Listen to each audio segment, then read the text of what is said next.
History 45, giant TV, Shane Christopher Neal, and one of these days I said I would get Marshall Dane in the studio. See how I did that? One of these days. Boom. There we go. That's Marshall, pretty smart. Welcome, my friend. How are you? Brother, I'm doing great, man. Nice to see you again. You too. So it's been a long time, and I'm going to kind of set the scene, I guess, about how you and I met through Brian Rakoff, and you were friends with his brother. Yep. Right? And he said, you got to go see my friend Marshall, who's playing at Rockin' Docks in Mississauga. And I'm going back, 8 years ago?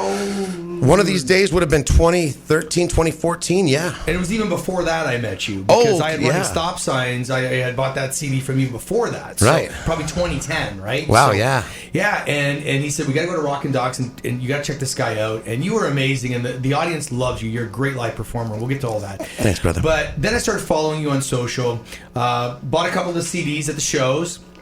And it was funny because there were moments where I'd hear from you all the time, like on social and everything. There was a little few moments where I didn't, and now you're back at it with some new singles we're going to talk about. But let's kind of talk about your beginning, because I think what's interesting and a lot of people don't know is that you were actually a rock guy who had a rock record out. Did you not? So, sorts? Here's the thing. I think there's this kind of misconception that I'm a rocker. And I think the hardest rocking I've ever done is about Bon Jovi-ish style of rocking. Well, it's still rock, though. Yeah, that's kind of it. I mean, when I had a little kind of a pop rock, I mean, it would definitely be more rock than country, record out that was called Weapons of the Future. Okay, maybe that's the one Brian was talking about, because he kept saying that he had an album out that was a rock record. Yeah, it was a little 8-song, I don't know, EP or whatever. And before that I had a little 6-song called $35 and Cheesecake, which was also kind of rocky, but a little sweet and cheesy. But yeah, I had a saxophone in my band, and I think the conception of me being a rocker comes from the energy that I'll throw on stage. Right. I mean, the long hair goes with it too, but I didn't always have long hair. But I always came with a kind of a boatload of performance energy, and which was synonymous with rock. It was synonymous, right? You know, like time. A lot of the country guys, it was just kind of a standstill, be cool, tall, and not so much anymore, but country. Absolutely. But yeah, that has all changed, which has led beautifully to me morphing into the country world. But yeah, I mean, to me, rock has always been an energy thing. As far as, singing really loud, I was never like, I couldn't pull off the AC/DC. I was more of a melody guy. Yeah. And you're a melody guy now. Now I'm able to really swim in the melody world. I mean, country music is all about melody. So you were born in St. Catharines or in Niagara, right? Yeah, St. Catharines, and you moved to Toronto or Toronto-ish, Mississauga. And so why was that? Was it for music? Was it because it was, a bigger space to be in and more opportunity, or... So at the time, I would come from St. Catharines. My best friend and I would, we started going to little industry things, like Canadian Musician Magazine would have a couple-day seminar with... they still do. Yeah, so that seminar that they would put on for a few days, I can't remember the name of the band, Universal Honey, something like that. There was a couple of bands on the and Brian Allen, who I ended up meeting a bunch of years later, that recorded the Running Stop Signs record. Some of these guys were on this panel, and we would go up there and try and learn about the music business. And at the time, I was only playing a couple of little bars in St. Catharines. I don't even know if I was old enough to be playing in those clubs. But I mean, it was acoustic guitar, so nobody really questioned much. But going to Toronto was part and parcel of expanding just my dimensions and where I was. But it was for music, though, right? It was definitely to try and find a bigger opportunity in music, and just to find a bigger opportunity in my world. I mean, I was kind of living this weird little music thing. Were you always a songwriter? Yes. Yes, like it was just something that was innate within you, that you just always got and kind of came up with your own melodies and your own lyrics and stuff? And yeah, I think a beginning was poetry as a self-expression, as a way to kind of deal with emotions that were kind of bubbling up inside me. And once I learned how to play guitar when I was 12, I'd already known how to play piano a bit, so I was already tinkering with, making a melody with a song, like with a couple of chords. But once the guitar came into my world and I really started learning cover songs, then I had a little bit of structure to put those poems to some chords and make a song out of it. So when I look at your songs from Running Stop Signs and One of These Days, and I know you touched on this on radio, but I look at things like Love and Alcohol and Whiskey, I'll Be Your Whiskey and Bad Choices, which I don't think any of those are, but anyway. Yeah, I see the pattern. So how have, explain what it was like in your world as a songwriter back then, right? Because you were much younger than you are now. Yeah. And kind of compared to where you are now. We'll get to your new music, but definitely there's some growth, right, in your songwriting and in your life experiences. Yeah. So it's interesting that before Love and Alcohol, Bad Choices, I'll Be Your Whiskey, before that came into my life, I was writing more emotional songs. I was writing, I guess you could say that I was letting the emotions guide my songwriting. So songwriting wouldn't happen at 10:30 in the morning. It would happen at 10:30 at night. Whereas once the Running Stop Signs record came into my world, I was able to write songs at 10 o'clock in the morning, and then a couple times during the day. Like that's where my Nashville songwriting, co-writing started to come into play. Okay. And those guys don't wait to feel all charged up from a big, heavy emotional experience to write. They write like clockwork. They get together at 10:30, they get together at 1:30, and they get together at 4:30. Different times, different guys. And so you're able to get used to you're able to put the fun into it, at least for a guy like me that writes based on, wallowing at the piano and swaying and doing emotional songs.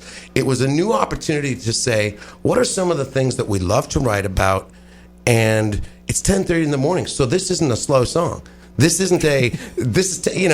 early in the morning. We had a great night last night, and we're feeling awesome today. How can we make this, flip the script, or take this thought and turn it into a fun song?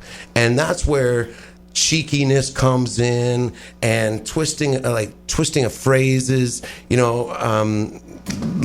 She could be in a ball cap, wrap herself in saran wrap. Yeah. I never thought we'd be using the word saran wrap in a song, or, and Love and Alcohol, the two things that my father would probably not want me to talk about in public.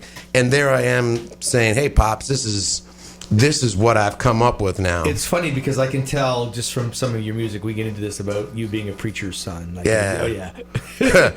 that's another story.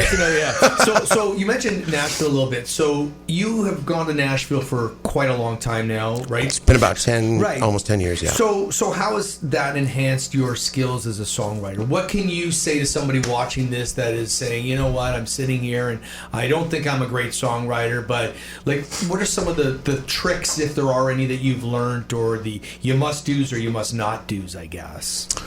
And are there any? Oh, there's tons. The first thing my father told me when I was a young boy, we used to play tennis all the time, and he would say, son, always play tennis with someone who's better than you, because you'll get better. Like, I used to get frustrated because he'd beat me. And he's like, son, if you're playing with someone who's better than you, you're going to get better. Yeah, it makes perfect sense. Always do that. That was something I've always carried with me.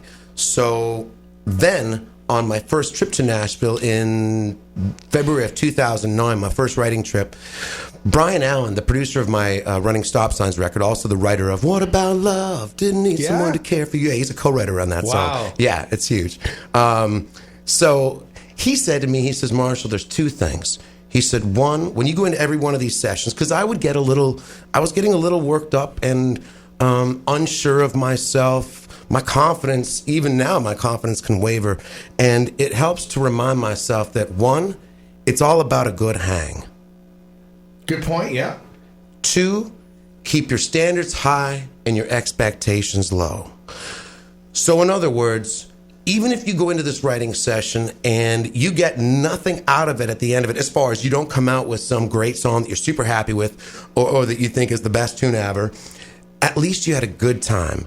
And that you are going to walk away, and the other person, especially the co-writer that you have engaged to be with you that day, is going to walk away and say, man, we didn't really write much of a tune, but that guy was a good hang. Right. I had a good time hanging with that guy. But who's to say you might not sit down with that guy again 6 months from now and write a killer tune that works? Exactly. Because if you've had a good time, at least your opportunity for that door to be open again is there. Absolutely. And the keeping your standards high and your expectations low, although I'm not good with keeping my expectations low, standards high is definitely the key. That's just like saying put your value system forward, really make it forefront,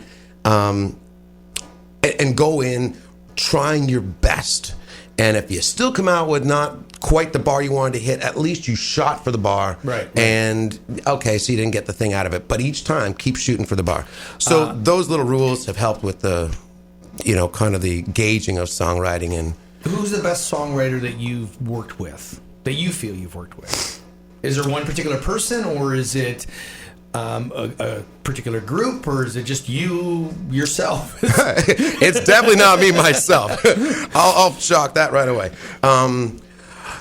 So each situation is a little different. There are a couple of key people that I've written with. I was mentioning earlier that so in some of my songwriting sessions in Nashville, I've been set up to write with some guys, and they just kind of give me a name, like, okay, you're writing with Driver and Tim on this day. You're writing with James. And who does that? Jason. Who sets that up? Like, well, at the time, it would have been like the very first time was my buddy Brian. He knew a couple people in Nashville, so he made a couple of phone calls. And those phone calls, which one of the guys was a guy that used to live in Canada. Actually, a couple of the guys were guys that lived in Canada before. Right. And so that was kind of an easy in.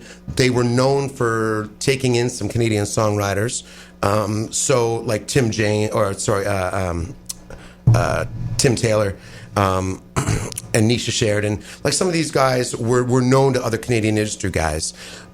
And then aside from that, then you get publishing companies that might get involved, and or somebody that you've written with if you had a good time. We'll like recommend. For instance, I wrote with the drummer of a band called the Cadillac 3. I don't know if you ever heard of it. Absolutely. Right. Yeah. So Neil Mason of the Cadillac 3, I wrote with him once, and he's like, hey man, have you ever written with my friend Austin Jenks? And I'm like, who's Austin Jenks? He was like in the top 10 of The Voice. He got picked by Blake Shelton. He's now signed and on tour right now, and I got a chance to write with him.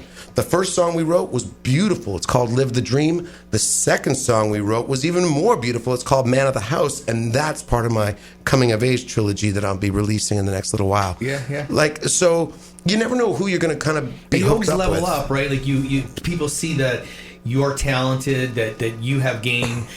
They like you. You're a good hang. The recommendation goes on, and you just keep leveling up to find yourself with better and better songwriters, I'm sure. Yeah, you've got to. I mean, and it's just like anything. You're like, I wonder if I'm still leveling up, and I wonder if I'm going to level up the next round. But you have to keep bringing stuff to the table, and you have to keep showing up at the table. All right, we're going to be right back with Marshall Dane. This is Industry 45, Giant TV. You can go to giantfm.com, country89.com, click on the Giant TV logo, or go to Giant TV Niagara.